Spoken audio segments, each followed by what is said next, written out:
Berinjane jijirte amala hidena tarifte ibita jalala akhotun radamsi anda dabelala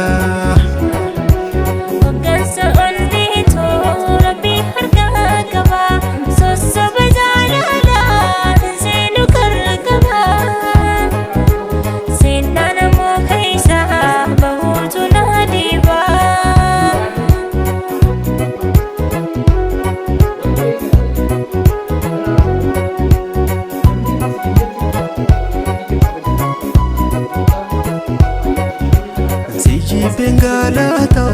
jalli sabayita ibitana shite